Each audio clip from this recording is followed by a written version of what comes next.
ஆண்டவராகிய இயேசு கிறிஸ்துவின் நாமத்தினாலே மீண்டும் இந்த இரண்டாவது பகுதியிலே உங்களை சந்திப்பது சந்தோஷம். பரலோகத்தை குறித்த ஒரு தெளிவு உங்களுக்கு கிடைத்திருக்கும் என்று நான் நினைக்கிறேன். இப்பொழுது நாம் இன்னும் ஒரு மிக முக்கியமான காரியத்துக்குள்ளே நாம் கடந்து போகிறோம். வாசிக்க கேட்போம்.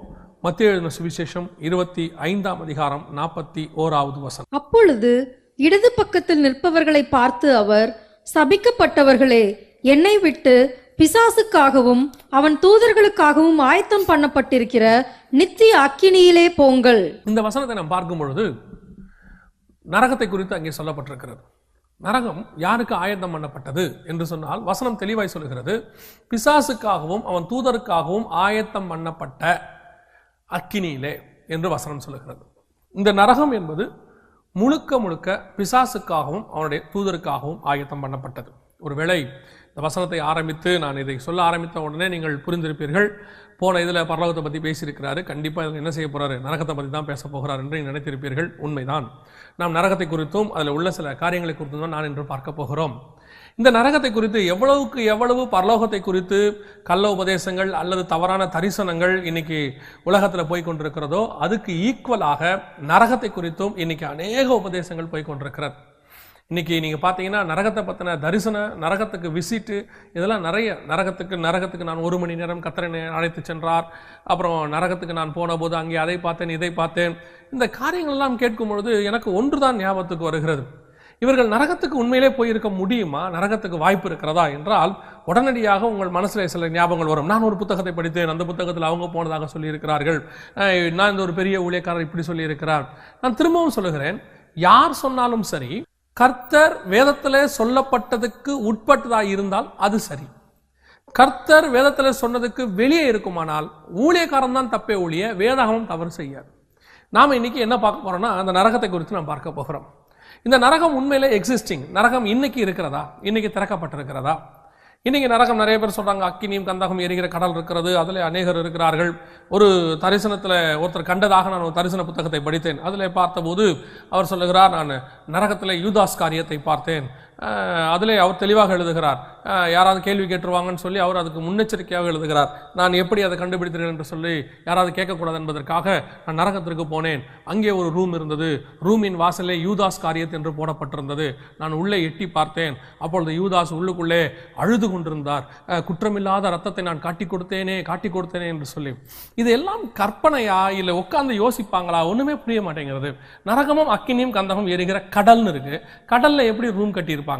ரூம்ல, அதுவும் யூதாஸ் காரியத்தோட ரூமுக்கு எதுக்கு வாசல்ல போர்டு? யாருக்கு என்ன கொரியர் சர்வீஸ்காரன் வந்து யூதாஸுக்கு லெட்டர் கொடுக்க போறான்? எதுக்கு அவன் வாசல்ல போர்டு வச்சிருக்காங்க? ஒன்றுமே புரிய மாட்டேங்கிறது. இன்னைக்கு அநேகர் இது போன்ற அநேக காரியங்கள். இன்னொரு சீடியை பார்த்தேன்.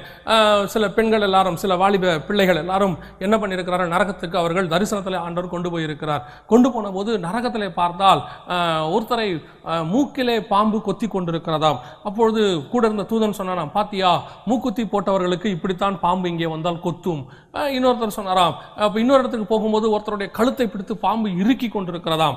அப்பொழுது பார்த்தையா, யார் யாரெல்லாம் செயின் போட்டிருந்தார்களோ பூமியிலே அவர்களை இங்கே பாம்பு கழுத்தை நெருக்கும். நான் சொல்லுகிறேன், பாம்பு செயின் போட்டவர்களுக்கு கழுத்துகள் எல்லாம் பாம்பு நெருக்கும், கம்மல் போட்டவர்கள் காதுகளை எல்லாம் பாம்பு கொத்தும். சரி, இருக்கிறத வைத்துக் கொள்வோமே.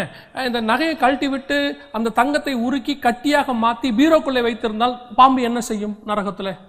இன்னைக்கு நிறைய பேர் நகை போடுறது பாவம், ஆனா நகையை கழட்டி அந்த தங்கத்தை உருக்கி வீட்டில் வைத்துக் கொள்ளலாம் என்று சொல்லுகிறார். நகை போடலாமா போட வேண்டாமா அந்த கான்செப்டுக்கு நான் வரவே இல்லை. நான் அந்த உபதேசத்துக்குள்ளே கடந்து போகவில்லை. அது உங்களுக்கும் உங்கள் திருச்சபைக்கும் சார்ந்தது. நான் சொல்லுகிறேன், நரகத்திற்கு போகிற அந்த கான்செப்ட், நரகத்துக்கு நகை போட்டவங்க எல்லாம் நரகத்துக்கு போவாங்க தான், நரக போடாதவங்க எல்லாம் பரலோகத்துக்கு போயிடுவாங்க. இது இந்த கருத்தை ஏற்றுக்கொள்ள முடியாது. வேதம் அப்படி சொல்லவே இல்லை. 19ஆம் அதிகாரம் வெளிப்படுத்தின விசேஷமாகத்தில் இருக்கட்டும், 22ஆம் அதிகாரம் 15வது வசனம் இருக்கட்டும், நரகத்துக்கு போகிறவங்க லிஸ்ட்டில் நகை போட்டவங்க நாங்கள் இல்லவே இல்லை. எந்த இடத்துலையும் யார் யாரெல்லாம் அக்கினியும் கந்தகம் எரிகிற கடலில் தள்ளப்பட்டார்கள் இல்லை, நகை போட்டவர்கள் நாங்கள் இல்லை. ஆனபடினால நான் அந்த கான்செப்டுக்கு வரல. ஆனால் நான் சொல்லுகிறது, இந்த நரகம் இப்பொழுது எக்ஸிஸ்டிங்கா? நரகம் இப்பொழுது இருக்கிறதா? நரகத்துக்கு இப்பொழுது ஜனங்கள் போகிறார்களா என்பதைத்தான் நாம் வேதத்தின் அடையாளத்தோடு கூட வேத வசனத்தின் ஆதாரத்தோடு நாம் பார்க்க போகிறோம். வேத வசனத்தில் 4 விதமான பதங்கள் கையாளப்பட்டிருக்கிறது. என்னுடைய கான்செப்ட், நரகம் எக்ஸிஸ்டிங்கா? நரகம் இப்பொழுது இருக்கிறதா? அதைத்தான் நாம் இன்னைக்கு வேத வசனத்தின் அடையாளத்தோடு கூட பார்த்துவிட்டு நாம் கடைசியாக ஜெபம் பண்ணி முடிக்க போகிறோம். வேதாகமத்திலே 4 காரியங்கள். ஒன்று அந்தகாரம், இரண்டாவது பாதாள குழி, மூன்றாவது பாதாளம், நான்காவது நரகம். 4 பதங்கள் வேதத்தில் யூஸ் பண்ணப்பட்டிருக்கிறது. ஒன்று அந்தகாரம், ஆங்கிலத்தில் நீங்கள் அதை டார்க்னஸ் என்று சொல்லலாம், கிரீக் பதத்தில் அதை டார்டரஸ் என்று சொல்வார்கள். அதே மாதிரி இரண்டாவது பாதாள குழி, இதை பாட்டம்லெஸ் பிட் என்று ஆங்கிலத்தில் மொழிபெயர்க்கப்பட்டிருக்கிறது. இது கிரேக்க பதத்தில், ஒரிஜினல் பதத்தில், மூல பாஷையிலே அபிசஸ் என்று சொல்லப்பட்டிருக்கிறது. மூன்றாவது ஹேட்ஸ், அதாவது இது பாதாளம். நான் முன்பாக சொன்னது பாதாள குழி, இப்பொழுது பாதாளம், அதுக்கு ஹேட்ஸ் என்று கொடுக்கப்பட்டிருக்கிறது. நான்காவது கெஹனா, நரகம், ஹெல். இந்த 4 காரியங்கள் தான் கொடுக்கப்பட்டிருக்கிறது. 4 காரியங்களும் 4 இடங்களிலே மிக முக்கியமாக ஆண்டவர் யூஸ் பண்ணி இருக்கிறார். அதை பவுலும் தன்னுடைய நிருபங்களிலே யூஸ் பண்ணி இருக்கிறார், பேதுருவும் யூஸ் பண்ணி இருக்கிறார், யோவானும் யூஸ் பண்ணி இருக்கிறார் வெளிப்படுத்தின விசேஷத்தில். இதெல்லாம் மிக தெளிவாக கொடுக்கப்பட்டிருக்கிறது. அப்படியானால் இந்த 4 பதங்கள் எங்கே பயன்படுத்தப்பட்டிருக்கிறது? நான் உங்களுக்கு வரிசையாக சொல்லுகிறேன், அப்பொழுது உங்களுக்கு இந்த 4 பதங்களும் வெகு எளிதாக புரியும். முதலாவது டாட்ரூஸ், அந்தகாரம். இதை குறித்து 2 பேதுருவின் புஸ்தகம் 2ஆம் அதிகாரம் 4வது வசனம். பாவம் செய்த தூதர்களை தேவன் தப்ப விடாமல் அந்தகார சங்கிலிகளினாலே கட்டி நரகத்திலே தள்ளி நியாய தீர்ப்புக்கு வைக்கப்பட்டவர்களாக ஒப்பு கொடுத்து. கவனிங்கள், இந்த அந்தகார சங்கிலிலே கட்டப்பட்டிருக்கிற தூதர்கள் யார்? எசேக்கியேல் தீர்க்கதரிசன புஸ்தகம் 28ஆம் அதிகாரம் 12வது வசனத்திலிருந்து நாம் வாசிக்கும் பொழுது அங்கே லூசிஃபரை குறித்து சொல்லப்பட்டிருக்கிறது. லூசிஃபர் ஏசாயா 14ஆம் அதிகாரத்திலேயும் இதை குறித்து சொல்லப்பட்டிருக்கிறது. அப்படி ஆதி மேன்மையை காத்துக்கொள்ளாதபடிக்கு வானத்துக்கு ஏறுவேன், ஆராதனை கூட்டத்துக்கு தலைவனாவேன் என்று அவன் செய்த போது, அவனிடத்தில் குற்றம் கண்டுபிடிக்கப்பட்ட போது கர்த்தர் அவனை என்ன செய்கிறாராம்? சபித்து கீழே தள்ளினார். தள்ளப்பட்ட அவன் மத்திய ஆகாயம் என்கிறதான இடத்திற்கு வருகிறான்.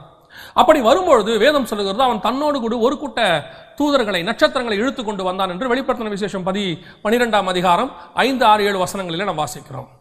அப்படி வந்த அந்த தூதர்களில் ஒரு பகுதியை மாத்திரம் கர்த்தர் என்ன செய்திருக்கிறார்களாம்?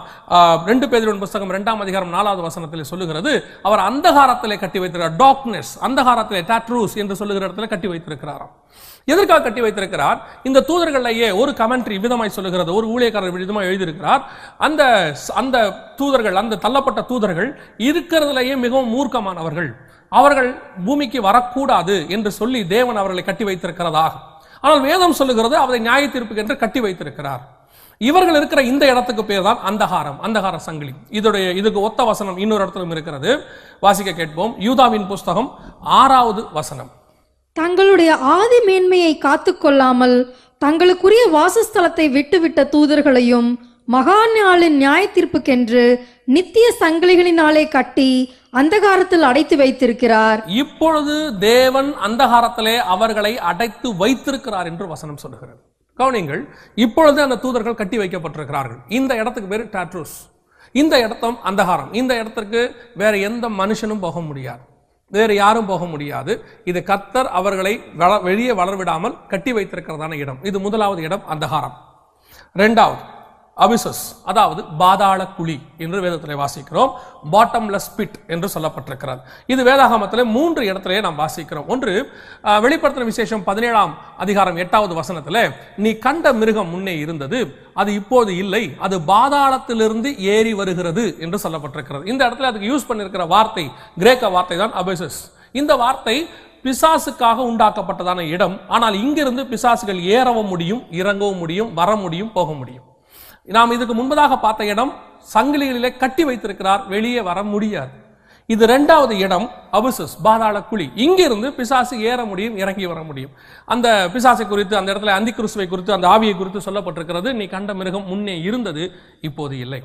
இதே காரியத்தை நீங்கள் லூக்கா எழுதின சுவிசேஷம் 8ஆம் அதிகாரத்தில் வாசிக்கும் பொழுது வேதம் சொல்லுகிறது, தங்களை பாதாளத்திலே போக கட்டளையிடாதபடிக்கு அவைகள் அவரை வேண்டிக் கொண்டன.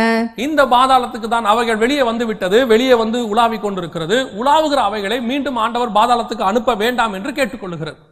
இந்த பாதாளத்துக்கு பிசாசுகள் போக வேண்டாம் என்று சொல்லி கேட்கிறது. அது போக முடியும், திரும்பி அங்கே இருக்க முடியும், குறிப்பிட்ட காலத்துக்கு பிறகு திருப்பி வெளியே வர முடியும். இது பிசாசுகள் போய் வரக்கூடியதான இடம். ஒரு குறிப்பிட்ட காலகட்டம் வரைக்கும் அது அங்கதான் இருக்கணும். கர்த்தர் அதை நியமித்து வைத்திருப்பார். உதாரணமாக அந்த அந்தி கிறிஸ்துவின் ஆவியை குறித்து நீங்கள் பார்க்கும் பொழுது கிமு 168 ஆன்டியாகஸ் போர் எபிஃபனஸ், தானியேல் புஸ்தகம் 21ஆம் வசனத்திலும் 31வது வசனத்திலும் இவனை குறித்து சொல்லப்பட்டிருக்கிறது. இந்த ஆன்டியாகஸ் போர் எபிஃபனஸ் ஆவிதான் அங்கே கட்டி வைக்கப்பட்டிருக்கிறது. இதை குறித்து நாம் முதலாவது வால்யூம்லேயே நாம் பார்த்திருக்கிறோம். இவனுடைய ஆவிதான் மீண்டும் வரப்போகிறது. எப்படி எலியாவினுடைய ஆவி மீண்டுமாக யோவான் ஸ்நானங்கள் மூலமாக கிரியை செய்ததோ அதே மாதிரி இந்த ஆன்டியோகஸ் எபிஃபனஸுடைய ஆவி மீண்டுமாக பூமியில வந்து கிரியை செய்ய போகிறது. அது குறிப்பிட்ட காலம் வரைக்கும் அங்க இருக்கும், கர்த்தர் சொல்லுகிற காலம் வரைக்கும் இருக்கும். இப்போது அந்த பாதாளத்துக்கு அந்த பிசாசுகளை அனுப்பினால் அவைகள் குறிப்பிட்ட காலம் கர்த்தர் சொல்ற வரைக்கும் அங்கதான் இருக்கணும். எனவே அது அங்கே போகாதபடிக்கு அது என்ன செய்கிறது, அங்கே போகாதபடிக்கு அவரிடத்துல வேண்டிக் கொண்டன. அதுதான் இரண்டாவது இடம். இதை குறித்து நாம் வெளிப்படுத்தின விசேஷம் 9ஆம் அதிகாரத்திலும் இதே வார்த்தை அபிசிஸ் என்கிறதான வார்த்தை உபயோகப்படுத்தப்பட்டிருக்கிறது. முதலாவது உள்ளதும் தூதர்களுக்குரியது, தள்ளப்பட்ட தூதர்களுக்குரியது, அவர்கள் வெளியே வர முடியாது. இரண்டாவது இருக்கிற இடம் அதே தள்ளப்பட்ட தூதர்களுக்குரியது தான், அவர்கள் இங்கிருந்து வெளியே வர முடியும், போக முடியும். மூன்றாவது ஒரு இடம் இருக்கிறது, இதுதான் மிக முக்கியமான இடம், நாம் கவனிக்க வேண்டியதான ஒரு இடம். லூக்கா எழுதின சுவிசேஷம் 16ஆம் அதிகாரம் 20 முதல் 25 வசனங்கள். லாசரு என்னும் பெயர் கொண்ட ஒரு தரித்திரனும் இருந்தான். அவன் பருக்கள் நிறைந்தவனாய் அந்த ஐஸ்வர்யவானுடைய வாசல் அருகே கிடந்து அவனுடைய மேஜையிலிருந்து விழும் துணிக்கைகளிலாலே தன் பசியை ஆற்ற ஆசையாயிருந்தான். நாய்கள் வந்து அவன் பருக்களை நக்கிற்று. பின்பு அந்த தரித்திரன் மரித்து தேவதூதர்களால் ஆபிரகாமுடைய மடியிலே கொண்டு போய் விடப்பட்டான். ஐஸ்வர்யவானும் மரித்து அடக்கம் பண்ணப்பட்டான்.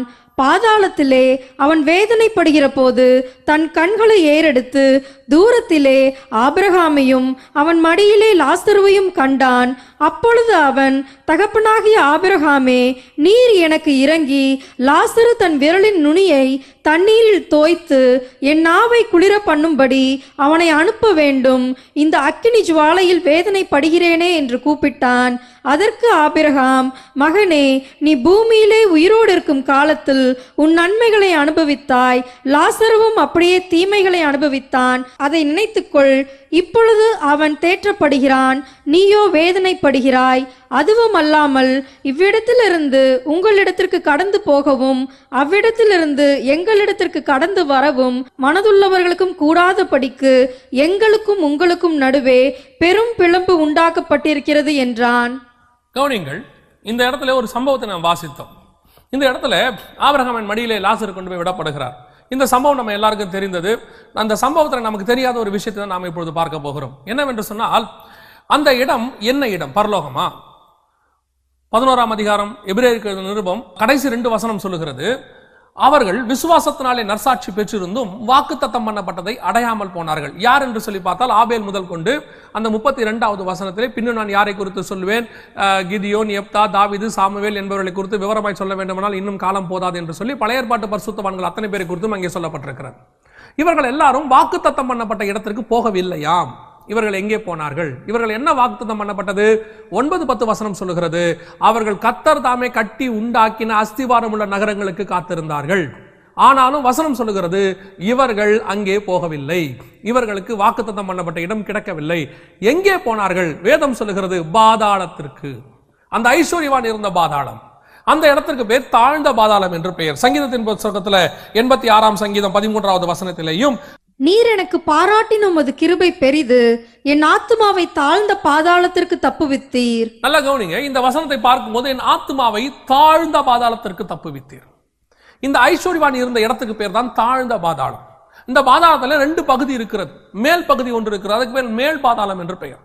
தாழ்ந்த பாதாளம் ஒன்று இருக்கிறது. அந்த தாழ்ந்த பாதாளத்துல தான் பழைய ஏற்பாட்டு துன்மார்க்கர்கள், அதாவது இயேசு கிறிஸ்து வந்து சிலுவையில அறையப்படுகிற வரைக்கும், ரத்தம் சிந்தி உயிரோடு கூட எழும்புற வரைக்கும் இந்த பழைய ஏற்பாட்டு பரிசுத்தவான்கள் அத்தனை பேரும் மேல் பாதாளம் என்கிற இடத்திற்கு போனார்கள். இந்த ஐஸ்வர்யவான் துன்மார்க்கர்கள் அத்தனை பேரும் எங்கே போனார்கள்? தாழ்ந்த பாதாளத்திற்கு போனார்கள். நீங்க பழைய ஏற்பாட்டு பரிசுத்தவான்கள் எல்லாரையும் பாருங்களேன். யோபுவாக இருக்கட்டும், யோபுவின் புத்தகத்திலே நீங்கள் வாசிக்கும் பொழுது அவர் தெளிவாக சொல்லுகிறார், 14-13 பாதாளத்துக்கு தான் அவர் போகிறாராம். பாதாளத்துக்கு தான் சொல்லப்பட்டிருக்கிறது. யாக்கோபு சொல்லுகிறார், ஆதியாகமத்தின் புத்தகத்தை நீங்கள் வாசிக்கும் பொழுது 37-35 இருக்கட்டும், 42-38 இருக்கட்டும், வசனம் சொல்லுகிறது, என் ஆத்மாவை நரைமயிரோடு கூட துக்கத்திலே பாதாளத்திலே இறங்க பண்ணுகிறீர்கள், துக்கத்தோடு கூட பாதாளத்திலே இறங்க பண்ணுகிறீர்கள். இவர்கள் எல்லாரும் பாதாளத்தை குறித்து தான் பேசினார்கள். எந்த பாதாளத்துக்கு போனார்கள்? மேல் பாதாளம் என்கிறதான இடத்திற்கு போனார்கள். அந்த மேல் பாதாளத்திற்கும் இந்த தாழ்ந்த பாதாளத்திற்கும் இடையிலே ஒரு கேப் இருக்கிறது, வர முடியாத அளவிற்கு. ஆனால் ஒருத்தரை ஒருத்தர் பார்க்க முடியும், ஒருத்தரோடு ஒருத்தர் பேச முடியும். அந்த இடத்துல ஐஸ்வர்யவான் இருந்து அங்கே லாசருவை பார்க்கிறார், ஆபிரகாமை பார்க்கிறார். அப்படி இருக்கும் பொழுது ஒருவேளை இந்த நேரத்தில் உங்களுக்கு ஒரு கேள்வி வரும், பரலோகத்தில் ஒருத்தர் பார்க்க முடியாது என்று நீங்கள் ஒரு ஒளிப்பேழையில சொல்லி இருக்கிறீர்களே, இங்கே மாத்திரம் எப்படி ஆபிரகாமை பார்க்க முடியுது, லாசருவை பார்க்க முடிகிறது? கவனியுங்கள், இயேசு கிறிஸ்துவினுடைய மரணத்திற்கு பிறகுதான் குமாரனின் சாயலுக்கு நாம் ஒப்பாக மாற்றப்பட்டு எல்லோரும் ஒரே மாதிரி இருக்கிறோமே ஒழிய இயேசு கிறிஸ்துவுக்கு முன்பதாக அவர்கள் சாயல் மாற்றப்படவில்லை. ஏன்னா இயேசுவோட சாயலே வரல, வந்தாதான் அந்த சாயலுக்கு மாற்ற முடியும். அதனால பழைய ஏற்பாட்டு பரிசுத்தவான்கள் எல்லாரும் அப்படியே தான் இருந்தார்கள். ஆபிரகாமை பார்த்து கேட்கிறார். அப்படியானால் இந்த இடத்துக்கு ரெண்டுத்துக்கு நடுவில் கேப் இருக்குது. இந்த கேப்புக்கு நடுவில் அங்கிருந்து இங்கே வர முடியாது, இங்கிருந்து அங்கேயும் போக முடியாது. அவன் கேட்கிறான், ஒரு சொட்டு தண்ணி கொடுக்க சொல்லுங்க. அவர் சொல்றாரு, எனக்கு கொடுப்பதற்கு மனது இருந்தாலும் கூட, அப்படியே தரணும்னு ஒரு ஆசை இருந்தாலும் என்னால் அங்க வர முடியாது. But there is a gap. அதுதான் தாழ்ந்த பாதாளம், இது மேல் பாதாளம். இதுதான் வேதத்தில் ஹேட்ஸ் என்று சொல்லப்பட்டிருக்கிறது. இந்த பதம் கையாளப்பட்டிருக்கிறது. இதற்கு நாம் தாழ்ந்த பாதாளம் அல்லது மேல் பாதாளம் என்று சொல்லலாம். கவனிங்கள், இன்னைக்கு செத்து போகிற துன்மார்கள் அத்தனை பேருமே எங்கே போகிறார்கள் என்றால் இந்த பாதாளம் என்கிற இடத்துக்கு, தாழ்ந்த பாதாளத்துக்கு தான் போகிறார்கள். அந்த தூதர்கள் கட்டி வைத்திருக்கிற அந்த இடம் அந்தகாரம் அல்ல. அதே மாதிரி தூதர்கள் ஏறுகிறதும் இறங்குறதுமான பாதாள குழி அங்கேயும் அல்ல.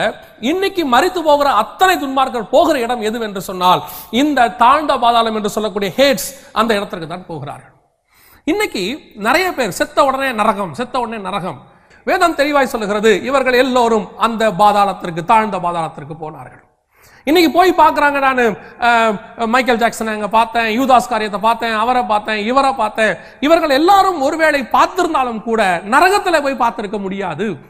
சமீபத்தில் ஒரு நிறுவனத்தார் இவ்விதமாய் வெளியிட்டார்கள். அவர்கள் ரஷ்யாவிலே ஏதோ ஒரு ஃபேக்டரிக்காக மிகவும் ஆழமாக கிணறு தோண்டி கொண்டிருக்கும் போது, ஆழ்குழாய் அந்த ஜெட் போட்டு கொண்டிருக்கும் பொழுது மிகவும் ஆழத்திற்கு போகும்போது ஒரு சத்தம் கேட்டதாம். சத்தத்துல நரகத்துல எல்லோரும் ஐயோ அம்மா என்று கத்துகிறதான சத்தம் கேட்டதாம். அந்த சத்தத்தை அவர்கள் ரெக்கார்ட் பண்ணினார்களாம். ரெக்கார்ட் பண்ணி அந்த சத்தத்தை கொண்டு வந்து அவர்கள் வெளியிட்டார்களாம். இது நடந்தது ஏறக்குறைய நான் சொல்லுகிறது ஒரு 15 ஆண்டுகளுக்கு முன்பு வெளியிட்டார்களாம். வெளியிட்டு அந்த சத்தத்தை கேட்கும் போது கேட்கவே முடியவில்லை, அவ்வளவு கொடுமையாக இருக்கிறது என்று சொல்லி, அப்பொழுது நான் சொல்லுகிறது ஒரு 15 ஆண்டுகளுக்கு 20 ஆண்டுகளுக்கு முன்பதாக, அப்பொழுது எல்லா சபைகளிலும் இது போட்டு காட்டப்பட்டது. அன்னைக்கு மீடியா வளர்ச்சி இல்லாத ஒரு காலம், அறிவியல் வளர்ச்சி இல்லாத அந்த அளவுக்கு இன்னைக்கு இருக்கிறது போல அறிவியல் வளர்ச்சி, நமக்கு இன்னைக்கு இருக்கிற இன்டர்நெட் ஃபெசிலிட்டிஸ், உடனுக்குடன் ஆராய்ந்து பார்க்கக்கூடியதான எந்த விதமான நமக்கு வசதி வாய்ப்புகளும் இல்லாத காலம். அன்னைக்கு அது நம்பப்பட்டது, அநேக திருச்சபைகளில் போடப்பட்டது, இன்னைக்கும் அது கையாளப்படுகிறது. அநேகர் அதை வைத்து ஊழியமே பண்ணி கொண்டிருக்கிறார்கள். கவனிங்கள், நரகம் இப்பொழுது இருக்கிறதா? அப்படியானால் ஜனங்கள் நரகத்திற்கு போய்விட்டார்களா? நரகத்திற்கு எப்போது போவார்கள்? வசனம் தெளிவாய் சொல்லுகிறது. வெளிப்படுத்தின விசேஷம் 20ஆம் அதிகாரம் 10வது வசனத்திலும் 14வது வசனத்தையும் நாம் வாசிக்க கேட்போம். மேலும் அவர்களை மோசம் போக்கின பிசாசானவன் மிருகமும் கள்ள தீர்க்கதரிசியும் இருக்கிற இடமாகிய அக்கினியும் கந்தகமுமான கடலிலே தள்ளப்பட்டான். அவர்கள் இரவும் பகலும் சதா காலங்களிலும் வாதிக்கப்படுவார்கள். அப்பொழுது மரணமும் பாதாளமும் அக்கினி கடலிலே தள்ளப்பட்டன. இது 2ஆம் மரணம். நல்ல கவனிங்க, இங்கேதான் நரகத்திற்கு முதலாக வெளிப்படுத்தல் 19:20 முதலாக அந்தி கிறிஸ்துவும் கள்ள தீர்க்கதரிசியும் உள்ளே பிரவேசிக்கிறார்கள். நரகத்துக்கு அப்படியே உள்ளே இறங்குகிறார்கள். அதுக்கு முன்னாடி வரைக்கும் நரகத்துக்கு யாரும் போனதாக வசனம் சொல்லவே இல்லை. நியாய தீர்ப்புக்கு பிறகு 20ஆம் அதிகாரம் 10வது வசனம் 14வது வசனத்துக்கு பிறகுதான், வெள்ளை சிங்காசன நியாய தீர்ப்புக்கு பிறகுதான் சாத்தானே நரகத்துக்கு போகிறான். அதற்கு பிறகுதான் அவனுக்கு ஒவ்வொருத்தருக்கும் ஞாபக புஸ்தகம், ஜீவ புஸ்தகம் எல்லாம் திறக்கப்படுகிறது. அநேக புஸ்தகங்கள் திறக்கப்படுகிறது. அதற்கு பிறகு அவர்கள் கிரியைக்கத்தக்கதாக அவர்கள் நியாய தீர்ப்பு அடைகிறார்கள். நியாய தீர்ப்பு அடையப்பட்ட பிறகு அந்த அக்கினியும் கந்தகம் எரிகிற கடலில் தள்ளப்படுகிறார்கள். அது வரைக்கும் அத்தனை துன்மார்க்கர்களும் பாதாளம் என்கிற இடத்திலே தான் பாதுகாக்கப்பட்டார்கள். நீங்க டோட்டல் பைபிள் எடுத்து பாருங்க, எல்லா இடத்திலேயும் பாதாளத்துக்கு தான் போனார்கள், பாதாளத்தில் தான் வைக்கப்பட்டார்கள் என்று சொல்லப்படுகிறதே ஒழிய எந்த இடத்திலும் அவர்கள் நரகத்துக்கு போனார்கள் என்று சொல்லப்படவில்லை. இயேசு சொல்லுவார், நீ 2 கை உடையவனாய் நீ நரகத்தில் பிரவேசிப்பதை பார்க்கிலும் 1 கை உடையவனாய் பரலோகத்துக்குள்ளே பிரவேசிப்பது நலம் என்று சொல்வார். அதாவது நியாய தீர்ப்பின் நாளிலே நீ நரகத்துக்கு போவதுன்னு தான் சொல்வாரே ஒழிய அவர் அந்த இடத்திலே மரித்தவுடன் அவர் நரகத்துக்கு போவதாக சொல்லப்படவில்லை. இன்னைக்கும் மரிக்கிற யாரும் நரகத்துக்கு போகவில்லை. இந்த நரகம் என்கிற பதத்திற்கு கிரேக்க பதம் வேதாகமத்தில் என்ன யூஸ் பண்ணப்பட்டிருக்குன்னா கெஹனா அப்படிங்கிற வார்த்தை யூஸ் பண்ணப்பட்டிருக்கிறது. இதுதான் நரகம், இதுதான் அந்த அக்கினி கந்தக கடல், இதுதான் அங்கே சொல்லப்பட்டிருக்கு. இது எப்ப போது? வெள்ளை சிங்காசனத்திற்கு பிறகு. அதற்கு பிறகுதான் அவர்கள் அங்கே போகிறார்கள். அதுவரைக்கும் அத்தனை பேரும் பாதாளத்தில் தான் அடைக்கப்படுகிறார்கள். இந்த பாதாளம் என்பது என்ன? இது ஒரு நரகத்துக்கு நியாய தீர்ப்பு கொடுக்கிற வரைக்கும் கர்த்தர் டெம்பரவரியாக வைத்திருக்கிறதான ஒரு இடம். சங்கீதத்தின் புஸ்தகமாக இருக்கட்டும், எபேசியர் 4:7-8 இருக்கட்டும், இன்னும் உங்களுக்கு தெளிவாக சொல்லுகிறேன், கவனிங்கள். இந்த மேல் பாதாளம் தாழ்ந்த பாதாளம் என்று சொன்னோம் அல்லவா? இயேசு கிறிஸ்து வருகிற வரைக்கும் இந்த பழைய ஏற்பாட்டு பரிசுத்தவான்கள் மேல் பாதாளத்தில் இருந்தார்கள். இயேசு கிறிஸ்துவினுடைய மரணத்துக்கு பிறகு வசனம் சொல்லுகிறது, அவர் சிறைப்பட்டவர்களை சிறையாக்கி கொண்டு போனார், உன்னதத்திற்கு ஏறி போனார். எபேசியருக்கு எழுதின நிருபம் 4:7-8 வசனத்திலையும், சங்கீதங்களின் புஸ்தகம் 68:18 வசனத்திலையும் இதை குறித்து சொல்லப்பட்டிருக்கிறது. அப்படி இயேசு அன்னைக்கு மரிக்கிற அன்னைக்கு, அதனால்தான் அந்த கல்லன் கேட்கிறான், ஆண்டவரே உம்முடைய ராஜ்யத்தில் வரும்போது என்ன நினைவு கூறும். அப்ப இயேசு சொல்றாரு, இன்று நீ என்னோடு கூட பரதீசில் இருப்பாய். அந்த இடத்துக்கு பேர் பாரடைஸ். எந்த பாரடைஸ்? இதுதான். நல்லா கவனிச்சுக்கொள்ளுங்க. இயேசு கிறிஸ்துவின் மரணத்திற்கு பிறகு அந்த மேல் பாதாளத்துக்கு இருக்கிற இடம் பேர் தான் பாரடைஸ். அங்க இருந்தவர்களை எடுத்துக்கொண்டு பாரடைஸ் என்கிற இடத்திற்கு கர்த்தர் போய்விட்டார். என் பிதாவுக்கு அநேக வாசஸ்தலங்கள் உண்டு என்று சொன்னார். அந்த அநேக வாசஸ்தலங்களிலே பரலோகம் உண்டு. பரலோகத்திலையும் நல்லா கவனிச்சுக்கொள்ளுங்க. ஆதியாகமத்தின் புஸ்தகம் 1:1 வாசிக்கும் போது, பரலோகங்களே, வானங்களே, ஆதியிலே கர்த்தர் வானத்தையும் அல்ல வானங்களையும், ஆங்கில வேதாகமத்தில் ஹெவன்ஸ் என்று தான் இருக்கிறது, வானங்களையும் உண்டாக்கினார். பரலோகங்களே அவரை துதியுங்கள். பிதாவுக்கு அநேக வாசஸ்தலங்கள் உண்டு. பரலோகம் என்றால் வேறு லோகம், பரதேசி என்றால் வேறு ஊர்க்காரன், பரலோகம் என்றால் வேறு லோகம். அதாவது பிதா இருக்கிற ஒரு பரலோகம் இருக்கிறது, பரதேசி இருக்கிறது. வானத்துல மத்திய வானத்துல இந்த தள்ளப்பட்ட தூதர்கள் இருக்கிற இடம் இருக்கிறது. எத்தனையோ வானங்கள் இருக்கிறது. யூதருடைய நம்பிக்கையின்படி 7 வானங்கள். அதைத்தான் பவுல் சொல்லுகிறார், நான் 3வது வானம் வரைக்கும் எடுத்துக்கொள்ளப்பட்டேன் என்று சொல்லுகிறார். இப்படி அந்த இடத்துல ஒரு இடம் தான் பாரடைஸ். அந்த மேல் பாதாளத்தில் இருந்தவர்களை எடுத்துக்கொண்டுதான் அங்கே போனார். அந்த தாழ்ந்த பாதாளத்தில் இருக்கிறார்களே, அந்த இடத்திலிருந்தும் பூமிக்கும் வந்து போக முடியாது. அந்த ஐஸ்வர்யவான் கதறுவதை கேளுங்கள். அவன் என்ன சொல்லுகிறான்? ஆபிரகாமை பார்த்து, எனக்கு 5 சகோதரர்கள் இருக்கிறார்கள், அவங்க யாரும் இந்த இடத்துக்கு வந்துடக்கூடாது, அதனால என்ன பண்ணுங்க, இந்த லாசரை கொஞ்சம் அனுப்பி விடுங்க, இல்ல அங்கிருந்து யாராவது ஒருத்தர் கொஞ்சம் அனுப்பி விடுங்க, அனுப்பி விட்டு இந்த இடத்துக்கு வர வேணாம்னு சொல்லுங்க. அப்படின்னா ஆபிரகாம் சொல்றதை கவனிங்க, அவர்களுக்கு அங்கே மோசேயும் தீர்க்கதரிசிகளும் உண்டு. அதாவது நியாயப்பிரமாணமும் தீர்க்க தரிசன புஸ்தகம் உண்டுன்னு அர்த்தம். அதாவது நரகத்திலிருந்து ஒருத்தன் வந்து அங்க போய் சொல்ல முடியாது, பாதாளத்திலிருந்து ஒருத்தன் ஏறி போய் மேல சொல்ல முடியாது, இந்த இடத்துடைய அனுபவத்தை சொல்ல முடியாதுன்னு அர்த்தம். அந்த அனுபவத்தை இங்கிருந்து ஒருத்தன் போய் சொல்லி அவங்க மனம் திரும்ப கூடாதுப்பா, அங்க இருக்கிறத கேட்டுதான் அவங்க மனம் திரும்பணும். அந்த இடத்துல அதான் அதுக்கு அர்த்தம். அந்த ஐஸ்வர்யவான் கேட்கறான் பாருங்களேன், ஆபிரகாமை பார்த்து, யாராவது ஒருத்தரை கொஞ்சம் அனுப்பி விடுங்க, 5 பேர் இருக்காங்க, அவங்க யாரும் இங்க வந்துடக்கூடாது. அதுக்கு அவர் சொல்றாரு, அங்க இருக்கிறவனுக்கு அவங்க செவி சாய்க்கட்டும். அப்படின்னா என்ன அர்த்தம்? இங்க இருந்து போய் நாங்க சொல்ல மாட்டோம், இதை கேட்டு அவன் மனம் திரும்ப கூடாது, அங்க இருக்கிறதுக்கு மனம் திரும்பணும். ஆனா இன்னைக்கு என்ன நடக்குது? ஊழியம் நரகத்துக்கு போயிட்டு வந்து அங்க பார்த்ததை வந்து சொல்றாங்க. அப்பதான் ஜனங்க நம்புவாங்களாம். கவனிங்க, ஆண்டவர் சிலுவையில அறைந்து ரத்தம் சிந்தினது எதுக்கு தெரியுமா? நம்ம நரகத்துக்கு போக கூடாதுங்கிறதுக்கு தான். ஆனா இன்னைக்கு ஒவ்வொரு ஊழியக்காரனும் நரகத்துக்கு போறான். பாதி பேருக்கு மேல நரகத்துல உட்கார்ந்து இருக்கிறாங்க. அதுல ஒருத்தர் சொல்றாரு, நான் 1 மணி நேரம் நரகத்துல இருந்தேன், வாட்ச் கட்டிட்டு போனார்னா தெரியல. என்ன கான்செப்ட் இது? எதுக்கு நரகத்துக்கு போன? நரகத்துல போய் என்ன பார்த்தாங்க? ஒரே வார்த்தை, நான் யூதாசை பார்த்தேன். ஏன்னா இவங்களுக்கு கன்ஃபார்மா தெரிஞ்சாலும் அவங்க மட்டும்தான், அவன் போயிருவான்னு இவங்களுக்கு கன்ஃபார்மா தெரியுது. அப்ப யூதாஸுக்கு நியாய தீர்ப்பு முடிஞ்சிருச்சா? எல்லாருக்கும் நியாய தீர்ப்பு. அப்ப நீங்க மரிக்கிற அத்தனை பேருக்கு உடனடியாக நியாய தீர்ப்பு முடிந்து விட்டதா? நன்றாக கவனித்துக் கொள்ளுங்கள். இவர்கள் அத்தனை பேரும் பாதாளத்துக்கு தான் போனார்கள். இன்னொன்னு சொல்லுகிறேன், பூமியிலிருந்து ஒருத்தன் நரகத்துக்கு போக முடியாது, பாவம் செய்து போகிறதோடு சரி. அதுவும் இப்ப இல்ல, நியாய தீர்ப்புக்கு பிறகு. அது வரைக்கும் பாதாளத்துக்கு தான் போக முடியும். பாதாளத்துக்கு போயிட்டு மேல வந்து சொல்லவும் முடியாது. வந்து அங்க அப்படி இருக்கு இப்படி இருக்கு, சரி போயிட்டு வந்து அப்படி என்னதான் சொன்னாங்க? பாம்பு கொத்துது, அதை கொத்துது, இதை கொத்துது. அதோடைய அமைப்பை பத்தி சொன்னாங்களா? இப்ப பரலோகத்தை பத்தி நம்ம பாக்குறோம், அழகா அமைப்பை பத்தி சொல்லப்பட்டிருக்கு. அதுல ஏதாவது பார்த்தாங்களா? இருட்டா இருக்குது, அங்க வந்து 2 சந்து இருக்குது, 3 தெரு இருக்குது, ஒரு தெருல இருட்டு வீடு இருக்குது, பிசாசுக்கு ஒரு வீடு இருக்கு, அப்படி ஏதாவது இருக்குதா?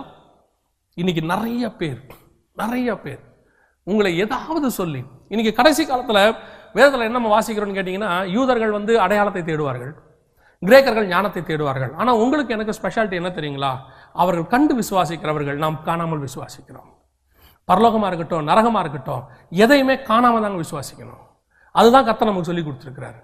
இயேசு கிறிஸ்து எங்க போயிருக்கிறாரு? பரலோகத்துக்கு. பரலோகம் எங்க இருக்கு? தெரியாது. பிதா எப்படி இருப்பாரு? தெரியாது. இயேசு எப்படி இருப்பாரு? தெரியாது. ஒருவேளை நீங்க நீல முடியோட தாடியோட இருப்பாருங்கன்னா அதை நாங்க ஒத்துக்க முடியாது, ஏன்னா வேதத்துல அப்படி இல்லை. சரி, எப்ப வருவாரு? தெரியாது. அப்புறம் என்ன நம்பிக்கை? அதுக்கு பேர் தாங்க விசுவாசம். கண்டு விசுவாசிக்கிறவனிலும் காணாமல் விசுவாசிக்கிறவன் பாக்கியவான். பரலோகம் ஒண்ணு இருக்கு, விசுவாசிக்கிறோம். நரகம் இருக்கு, விசுவாசிக்கிறோம். ஆனா அதுக்கு நாங்க போயிட்டு வந்து பார்த்துட்டு வந்து சொல்றது, நான் அங்க போனேன், கர்த்தர் அங்க வச்சார், அப்படி வச்சேன், இதெல்லாம் கூடுமான வரைக்கும் எனக்கு தெரிந்த வரைக்கும் தங்களுடைய ஊழியத்தின் லாபத்திற்கு என்று பயன்படுத்தப்படுகிறது. விசுவாசிகள் நல்லா கவனிச்சு கொள்ளுங்க, எப்படி இருந்தாலும் நீங்க நரகத்துக்கு போக கூடாது. அதுக்கு தான் இயேசு வந்தார். அந்த நரகமும் இப்ப இல்ல, எக்ஸிஸ்டிங் இல்ல. இப்ப நரகத்துக்கு எல்லாம் போக முடியாது. இப்பெல்லாம் போய் நரகத்தை பார்க்க முடியாது. அக்கினியும் கந்தகமும் எரிகிற கடல். அது கடல் அப்படின்னா என்ன அர்த்தம்? இவங்க உள்ள நடந்துலாம் போக முடியாது. நான் நரகத்துக்குள்ள நடந்து போனேன் போய், அது அக்கினி எரிகிற கடல். அப்படியே இவங்க போனாலும் ஒன்னு போட்ல போயிருக்கணும், இல்லை நீச்சல் அடிச்சிருக்கணும். ஏதாவது இருந்தாலும் அக்கினி கந்தகம் எரிகிற கடலுக்கு போக முடியும். ஏன்னா வசனம் அப்படித்தான் சொல்லுது. இன்னைக்கு கடைசி காலத்துல நீங்களும் வசனத்தை கொஞ்சம் ஆராய்ந்து பார்க்கறதுக்கு நீங்க எல்லாம் ரொம்ப பிஸி ஆயிட்டீங்க விசுவாசி. ஏன்னா அது இன்ஸ்டன்ட் வேர்ல்டு பாருங்களேன், எல்லாமே இன்ஸ்டன்ட். காஃபி இன்ஸ்டன்ட், சாப்பாடு இன்ஸ்டன்ட், எல்லாமே இன்ஸ்டன்ட். அதே மாதிரி உங்களுக்கு வெளிப்பாடு இன்ஸ்டன்டா கிடைக்கணும்னு நினைக்கிறீங்க. உட்காந்து ஆராயத்துக்குலாம் நேரம் இல்லை. பெராயா பட்டணத்தார் மாதிரி, தெசலோனிக்கர் மாதிரி உட்காந்து வேதத்தை ஆராய்ந்து பார்க்க உங்களுக்கு நேரம் இல்லை. உங்களுக்கு நேரம் இல்லைங்கிறத பயன்படுத்திக்கிட்டு நிறைய ஊழியக்காரங்க இன்ஸ்டன்ட் வெளிப்பாடு, இன்ஸ்டன்ட் தீர்க்க தரிசனம் இதை கொடுத்து உங்களை ஏமாத்துறாங்க. தயவு செய்து இந்த இன்ஸ்டன்ட் ஊழியக்காரங்க கொடுக்கிற இன்ஸ்டன்ட் தீர்க்க தரிசனம், இன்ஸ்டன்ட் வெளிப்பாடு, இன்ஸ்டன்ட் தரிசனங்களுக்கு செவி சாய்க்காதிருங்கள். யார் எதை சொன்னாலும் பாருங்க, பவுல் பேசி இருக்கிறாரு, பெராயா பட்டணத்தார் ஆராய்ந்து பார்த்தாங்களாம் சரியா இருக்குதான்னு. யார் எதை சொன்னாலும் கொஞ்சம் உட்காந்து வசனத்தோட இருக்குதான்னு ஆராய்ந்து பாருங்க. வசனத்துல பைபிள் இப்படி கொடுத்துருக்குதா? நீங்க என்னையும் நம்ப வேண்டாம், யாரையும் நம்ப வேண்டாம், ஒருத்தரை நம்ப வேண்டாம், பைபிளை நம்புங்க. இது 100% ட்ரூ, இது 100% ஃபேக்ட். இங்க அப்படிதான் கொடுக்கப்பட்டிருக்கிறது. அந்த மேல் பாதாளத்தில் இருந்தவர்கள் தான் பாரடைஸுக்கு போயிருக்கிறார்கள். அப்ப அந்த தாழ்ந்த பாதாளத்தில் இருக்கிறவங்க இன்னும் அங்கதான் இருக்கிறாங்க. அதுதான் ஒரு நியாய தீர்ப்புக்கான இடம். எது வரைக்கும் வெள்ளை சிங்காசனம் வர்ற வரைக்கும் அவங்க அங்கதான் இருப்பாங்க. இன்னும் ஒரு வசனத்தை வாசிங்க, 1 பேதுருவின் புஸ்தகம் 3ஆம் அதிகாரம் 19வது வசனத்தை வாசிங்க. அந்த ஆவியிலே அவர் போய் காவலில் உள்ள ஆவிகளுக்கு பிரசங்கித்தார். அந்த ஆவிகள் பூர்வத்தில் நோவா பேழையை ஆயத்தம் பண்ணும் நாட்களிலே தேவன் நீடிய பொறுமையோட காத்திருந்த போது கீழ்ப்படியாமற் போனவைகள். கொஞ்சம் யோசிச்சு பாருங்க, நோவாவோட ஜலப்பிரளயம் வந்தது எப்போ? நோவாவுக்கு 600 வயசு ஆகும்போது. இயேசு கிறிஸ்து வந்தது எப்போ? அதுக்கப்புறம் 1500 வருஷம் கழிச்சு. அந்த 1500 வருஷமும் இந்த ஆவிகள் எங்க இருக்குதான்? பாதாளத்துல அங்க இருக்குதான். கீழ்ப்படியாமல் போன ஆவிகள் தாழ்ந்த பாதாளத்துல இருக்குது. ஏன் நரகத்துக்கு போல? அந்த 1500 வருஷத்துலயே அவங்களுக்கு நரகத்துக்கு அமைச்சிருக்கலாம் தானே? அது கீழ்ப்படியாமல் போன ஆவிகள் தானே. இப்ப மறிக்கிறவனா உடனே நரகத்துக்கு போறான்னு சொன்னா அப்ப அவங்களும் நரகத்துக்கு தானே போயிருக்கணும். அப்ப அந்த துன்மார்க்கன் ஏன் பாதாளத்துல இருந்தான் இருக்கு? அவனும் நேரம் நரகத்துக்கு போயிட வேண்டியதானே? நான் கேட்கறது உங்களுக்கு புரியும்னு நினைக்கிறேன். மரித்தவர்கள் அத்தனை பேரும் நேரம் எங்கதான் போயிருக்கிறாங்க? பாதாளத்துக்கு போயிருக்கிறாங்க. யாரும் நேரம் நரகத்துக்கு போல. அப்ப நரகத்துக்கு ஆளே போகாட்டி இவங்க யாரை போய் பார்த்துட்டு வராங்க எல்லாரும் நரகத்துல? இவங்க போற இடம் ஒருவேளை இவர்கள் போனது பாதாளமாகவே இருக்கட்டுமே, இவர்கள் போனது பாதாளமே இருக்கட்டும். ஆனால் போகிற இடம் எது கூட தெரியாம எப்படி இவங்க போயிட்டு வந்திருப்பாங்க? போனது பாதாளமா நரகமானே தெரியாம இவங்க எப்படி எங்க போயிட்டு வந்திருப்பாங்க? வெளிப்படுத்துற விசேஷத்துல 22 அதிகாரம் இருக்குது. இந்த 22 அதிகாரத்துல வாசிச்சு பாருங்க. ஒரு அதிகாரத்துல ஒரு வசனத்துல கூட ஆவிக்குள் என்னை நரகத்துக்கு கொண்டு போனார்னு யோவான் சொல்லவே மாட்டார். நீங்க 13:1 வாசிச்சா அவர் கடற்கரை மணல்ல நிற்பார். 17:3 வாசிச்சா ஆவிக்குள் என்னை வனாந்தரத்துக்கு கொண்டு போனார்னு இருக்கும். நீங்க அதுக்கப்புறம் 1ஆம் அதிகாரத்துல வாசிச்சீங்கன்னா கர்த்தருடைய நாளில் நான் ஆவிக்குள்ளான போது நான் பத்மு தீவில் இருந்தேன் இருக்கும். 4ஆம் அதிகாரத்துல பாருங்க, கர்த்தருடைய நாளில நான் வானம் திறக்கப்பட்டதுன்னு இருக்கும். இவ்வளவு இடத்துக்கு போன யோவான் கொஞ்சம் யோசிச்சு பாருங்க, இவங்கெல்லாம் நரகத்துக்கு போத போல ஒரு ட்ரிப் யோவானை கூட்டு போயிருக்கலாமா இல்லையா? கூட்டு போயிட்டு இதான் யோவான் நரகம், பரலோகத்தை காட்டின ஆண்டவர் பாதாளத்தை காட்டாம ஏன் விட்டாரு? பரலோகத்துல கூட்டிட்டு போய் அவ்வளோ இடத்த காட்டின ஆண்டவர் ஒரு ட்ரிப் பாதாளத்தை கூட்டு போய் காட்டிருக்கலாமே, காட்டவே இல்லை. நன்றாக தெரிந்து கொள்ளுங்கள், நாம் பாதாளத்துக்கு போகக்கூடாது, நாம் நரகத்துக்கு போகக்கூடாது. அதற்காகத்தான் கர்த்தர் இதுவரைக்கும் ஒருத்தரையும் அங்கே கூட்டிட்டு போல. துன்மார்க்கன் அங்கே போகிறான். அங்கே போகிறவர்களை போய் யாரும் சந்திக்கவும் முடியாது. லாசரு போய் தண்ணி கூட கொடுக்க முடியாது. ஆனா இவங்க இன்னைக்கு போயிட்டு வராங்க எல்லாரும். ரெண்டாவது, போயிட்டு வந்து இங்க சொல்ல முடியாது, அது அப்படி இருக்கு இப்படி இருக்கு. ஆபிரகாம் தெளிவா சொல்றாரு, இங்கிருந்து போய் ஒருத்தன் வெளியே சொல்ல வேண்டியதில்லை, அங்க இருக்கிறதுக்கு அவர்கள் செவி சாய்க்க வேண்டும். பிரியமானவர்களே, இந்த மாதிரி நூதனமான உபதேசங்களுக்கு தயவு செய்து செவி சாய்க்காதிருங்கள். நரகம் நாட் எட் எக்ஸிஸ்ட். அப்ப அந்த ரஷ்யால தோண்டினாங்களே, சவுண்ட் வந்துச்சு, அது என்னது? நான் உங்களுக்கு சொல்லுகிறேன், அது பாதாளமாய் கூட இருக்கலாம். மேபி பாதாளமாய் கூட இருக்கலாம், அந்த சத்தமா கூட இருக்கலாம், எனக்கு தெரியாது. ஆனா என்னுடைய நம்பிக்கை, இது என்னுடைய தனிப்பட்ட நம்பிக்கை, என்ன தெரியுமா? ஒருவேளை அப்படி ஒரு இடம் இருக்குமானால் இந்நேரம் ரஷ்யாக்காரங்க அதை ஒரு பெரிய டூரிஸ்ட் ஸ்பாட்டா மாத்தி ஒரு நாளைக்கு கோடி கணக்கில் சம்பாதிச்சிருப்பாங்க. ஏன் தெரியுமா? நமக்கு பரலோகத்தை போகிறத விட நரகத்தை பார்க்கறதுக்கு ரொம்ப இஷ்டம் ஜாஸ்தி. ஏன்னா நம்ம ஆட்கள் அங்கே போய் நம்ம சொந்தக்காரங்க இருக்கிறானா இல்லையான்னு பார்த்துட்டு வந்துடுவாங்க ஒரு ட்ரிப். கண்டிப்பா இந்நேரம் அது ஒரு பெரிய டூரிஸ்ட் ஸ்பாட்டாக மாறி இருக்கும். இப்போ அந்த இடம் எங்கே இருக்கிறது? ஏன் அந்த இடத்துக்கு யாரும் போகல? ஏன் இப்போ யாரையும் அலோ பண்ண மாட்டேங்கிறாங்களா? நான் கேட்கறது உங்களுக்கு புரியும்னு நினைக்கிறேன். நரகத்தை பற்றி ஒருவேளை இருந்தாலும், பாதாளத்துக்கு போயிட்டு வந்த சவுண்ட் இருந்தாலும் அது உங்களுக்கு பிரயோஜனம் இல்லை. அதனால உங்களுக்கு என்ன பிரயோஜனம்? நான் சொல்லுகிறேன், ஒருவேளை அதை சபைகளில் போட்டு கட்டி ஜனங்களுக்குள்ளே ஒரு பயம் வந்து, ஐயோ நரகம் இப்படி இருக்கு, பயந்து நீங்கள் இயேசு கிறிஸ்துவை ஏற்றுக்கொள்ள வேண்டும் என்று ஒருபோதும் இயேசு விரும்பினது இல்லை. நம்ம பயந்து இயேசுவை ஏற்றுக்கொள்ளக்கூடாதுங்க, நேசிச்சு ஆண்டவர் ஏற்றுக்கிறோம். இன்னைக்கு பாதிய சபைகளில் பயமுறுத்தி தான் ஜனங்களை என்ன செய்யறாங்க, ஏற்றுக்கொள்ள வைக்கிறாங்க.